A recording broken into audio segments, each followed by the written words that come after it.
Okay then my friends, so far we've been able to fetch all the posts on the homepage and every single one of them is listed right here. And that's not so bad at the moment because we've only got about 10 of them, but what if we had 50 posts or 100 or more? Well, then we wouldn't want to show them all at once on this page, right? Because that would mean the page would be huge and with lots and lots of content that a user might even never scroll down to, and it would be a lot of potentially useless data to fetch. Instead, it would be nice to have some pagination in place where we only fetch, say, 4 posts and we show those by default on this homepage. Then at the bottom of those posts, we could have a load more button, which when we click triggers another query for the next 4 posts and renders those as well. And then we'd click that button again to see the next 4 and so forth.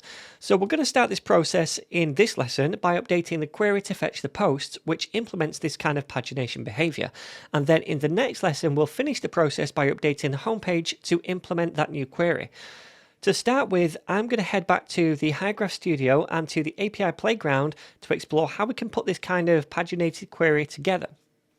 So I have got a brand new query up here called posts, and I've deleted some of the old ones as well that we don't need anymore. And now we're going to make this query to grab the posts, but only 4 at a time, and we're going to ask for some pagination data as well. So then this time, instead of selecting posts from over here, we're going to select the posts connection option.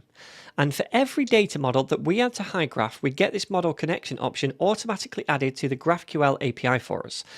Now, the reason I'm using this post connection option this time is because as well as allowing us to query the posts, it also allows us to get page information, which can be used for pagination. So then, inside this post connection option, we're going to see some slightly different things that we can query for. Now, the first thing I want to query is the page info, which contains that pagination information. So I'm going to select that option, and from inside that I want 2 things. I want the end cursor, which is the cursor position for the last post that we fetch, for example, the 4th post. And I also want the has next page property, which tells us if there's any more entries left after the most recent fetch. So we're going to use both of these things later when we're making subsequent queries for more posts. The next thing we want are the posts themselves, and this time they're within a property called edges. So let's select that first of all, and this edges structure for GraphQL APIs was actually introduced by Relay, I think, which is Facebook's GraphQL client. So you can think of edges as just like a list of entries where each entry is called an edge, right? And each edge contains the entry data itself, which is called the node, as well as some cursor information which can be used for pagination. So from this edges property, we want the node, which is the post entry itself, and from that we want the title and summary fields, and the slug field as well.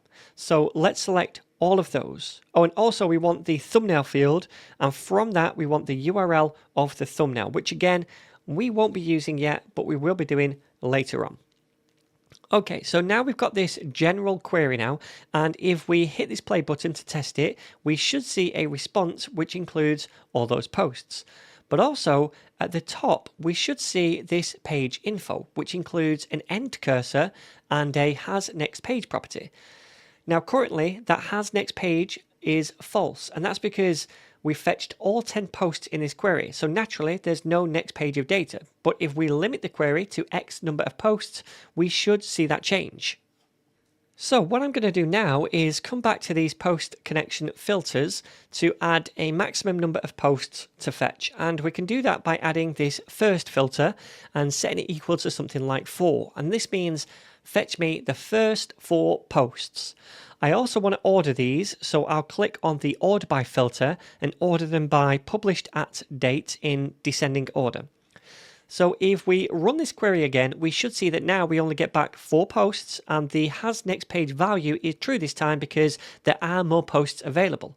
Now if we were to run this again, we would just see the exact same 4 posts.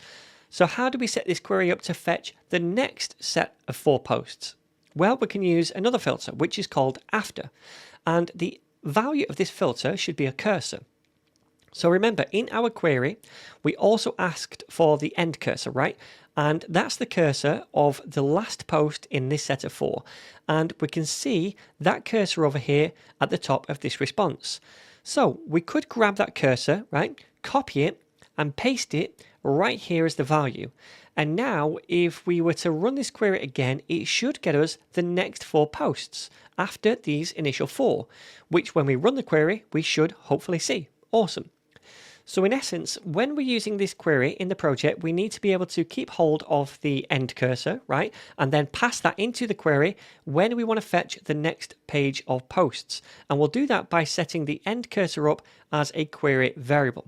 Also, currently when we get a response, we're getting properties like edges and node in the object that we get back, and that is a little bit abstract and confusing. So in GraphQL, when we're making queries, we can actually give fields custom names by adding that name before the field itself and then a colon. For example, edges could be called posts by adding the word posts just before it, then a colon and a space to say the post property should be the edges. And the node could be called post, singular, by adding the word post in front of it, followed by a colon and a space. So if we do that, and then we click on the play button again, we should see that in the response, those property names update to be posts and post, which is nicer. We'll still have to restructure how we're accessing all this data from the code, because it is still structured different, but at least we're having these property names now in the response, which is better than edges and nodes. So let's copy this query and head back to the project to use it. So then, now let's replace the current posts query with this one back inside the queries object in the Hygraph file. So it's this one down here that we need to replace. So just delete all that first of all, and then we're going to paste in the next one, which includes all of that pagination data. All right, so currently as well, we're hard coding the cursor value into the after filter, right? And really, we need to be able to dynamically pass in the end cursor every time we run this query to update the entries that we get back. So I'm going to come to the query name, and after that, I'm going to add some parentheses to accept a query variable, which I'm going to call $cursor. Remember, it has to start with a $. And the type of that should be a string, but we don't need to add the exclamation mark on, because if we don't pass a value, it will be null, and when the cursor is null, it just won't be used, and by default, we'll just get back the first 4 posts. So the first time we use this query, we're not going to need to pass a cursor value in, and we'll just get that first set. Anyway, now we need to replace that hard-coded cursor with the cursor variable down here. And once we've done that, we're pretty much done with this query. Now, we already have an action defined inside the actions folder which runs this posts query. And we now need to update that action because the data structure that we get back is a little bit different. So open that file up and then go to the getPost function, where the first thing we're going to do is accept an argument called cursor. And we'll set the default value of this argument to be null. So again, when we call this function to begin with, we're not going to pass in a cursor argument, and it's going to default to null instead in this query, and we're just going to get back the first 4 posts. Then we also need to pass this cursor value as the query variable inside the send method, just like we did before with the slug, using curly braces. Also, we need to change how we're accessing the data from the response object, because as well as posts now, we also have the page info property. So before we return the value, I'm going to destructure both of these things from the response by saying const and then curly braces, and we want the posts property and we want the page info property.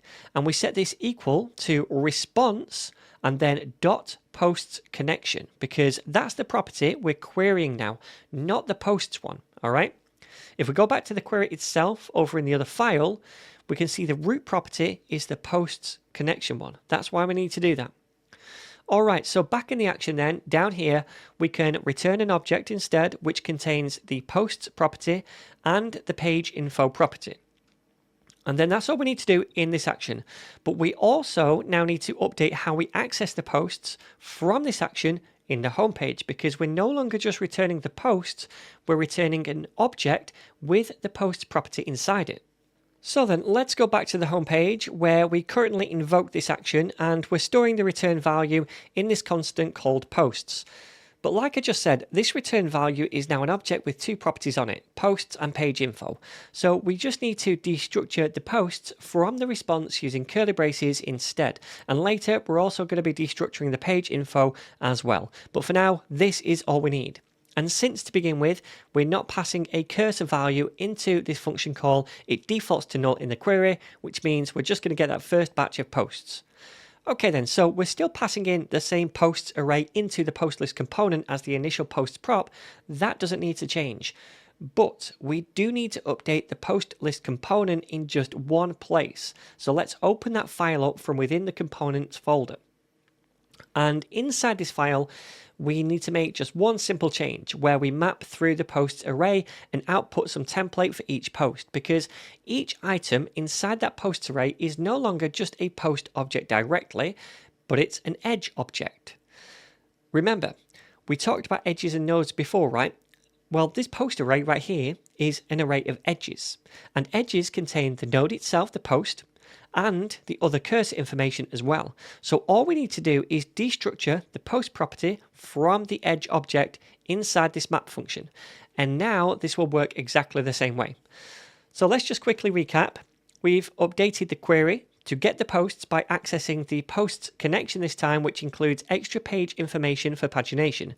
We also said just get the first 4 posts starting at the given cursor value, which to begin with is null, so it defaults to the first 4. Then we updated the server function in the actions file to extract the post array and the page info from the response and return both of them in an object. In the home page, we updated how we access the posts because we needed to destructure them from the returned object.